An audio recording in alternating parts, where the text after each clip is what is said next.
C'est gros, c'est marron, ça sent pas bon. Est-ce que ça serait pas un peu de la merde?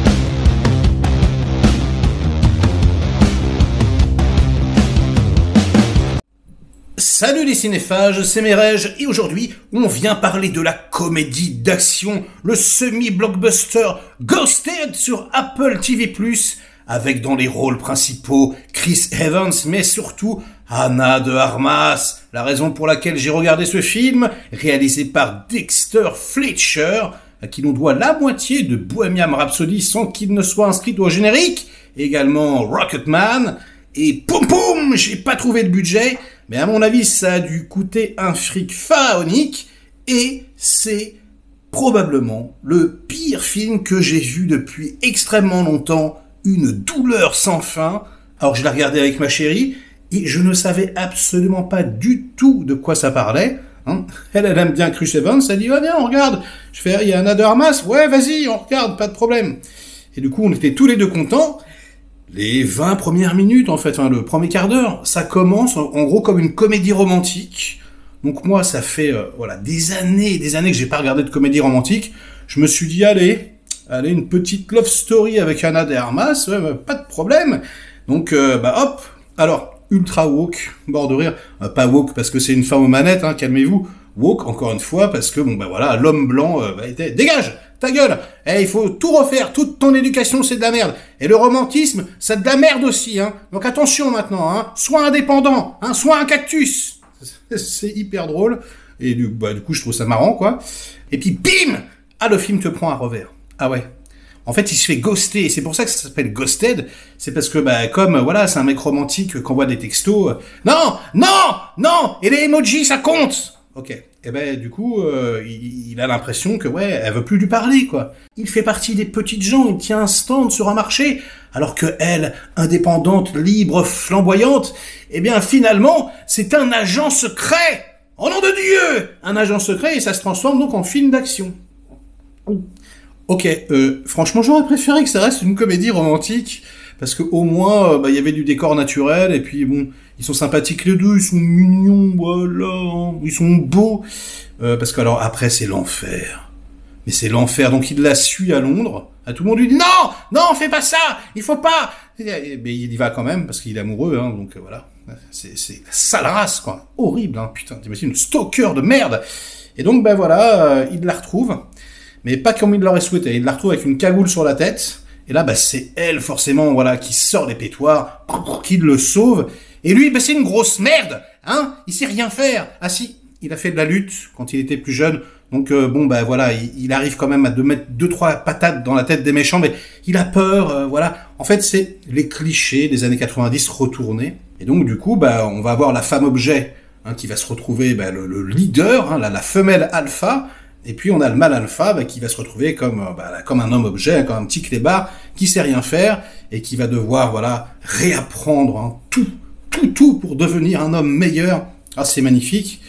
Et puis surtout, il va de plus en plus s'impliquer dans des scènes d'action, hein, sortir petit à petit des flingues, petit à petit, il va quand même essayer de lui porter secours, etc. Alors c'est sublime. Donc on va voyager de pays en pays, hein, un petit peu. Film d'espionnage comme ça, hein, à James Bond. Elle en plus, elle nous fait penser à James Bond. Forcément, elle était là. Elle était géniale. Putain, dans James Bond, elle illumine l'écran, elle est méga badass, etc. C'est mortel. Là, il n'y a rien. Elle est nulle.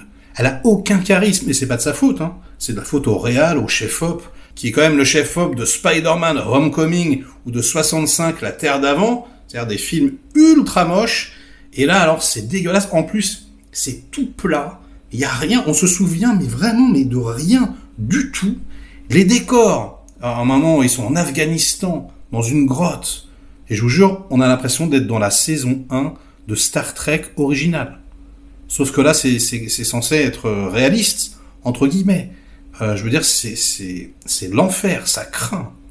Et puis, alors, c'est pas comme chez Netflix, il n'y a pas ce filtre dégueulasse où tous les films se ressemblent, mais il y a un espèce de flou artistique comme ça, vous savez, un truc où on ne sait pas trop, c'est de la brume, qu'est-ce que c'est? C'est du flou numérique pour en fait cacher les fonds verts, les green screen absolument dégueulasses, mais alors c'est l'enfer, il y en a partout, mais vraiment.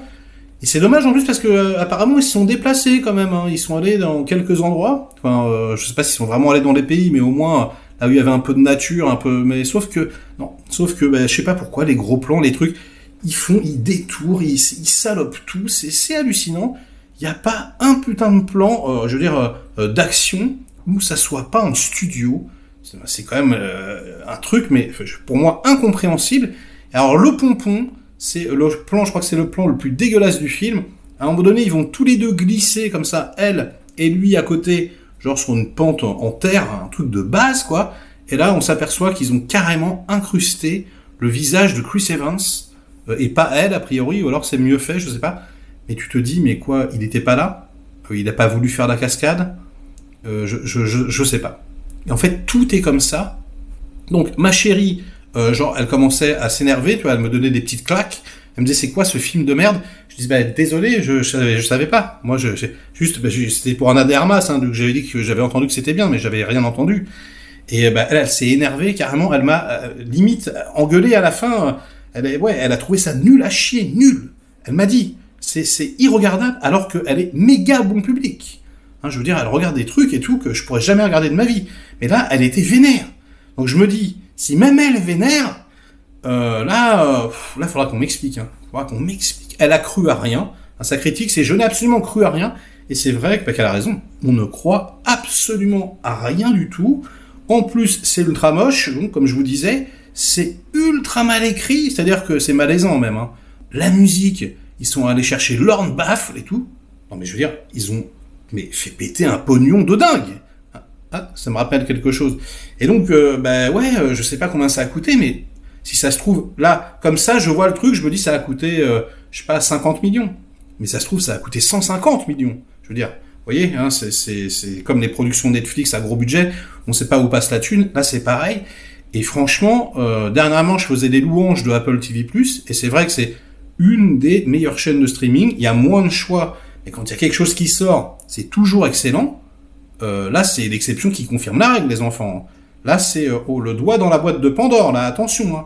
Recommencez plus, Apple. Là, on va dire que je sais pas ce que c'est une erreur de parcours, un incident industriel. Mais c'est juste l'enfer, c'est horrible. Donc, il ne se passe absolument rien d'excitant, d'exaltant. Il n'y a pas d'aventure. Voilà, c'est pas sexy, c'est pas entraînant. L'action est pourrave. C'est de la merde. Tout est pourri. Tous les seconds rôles sont complètement nuls. Alors, il y a Adrian Brody, quand même, j'ai oublié de le dire. Voilà, qui est nul.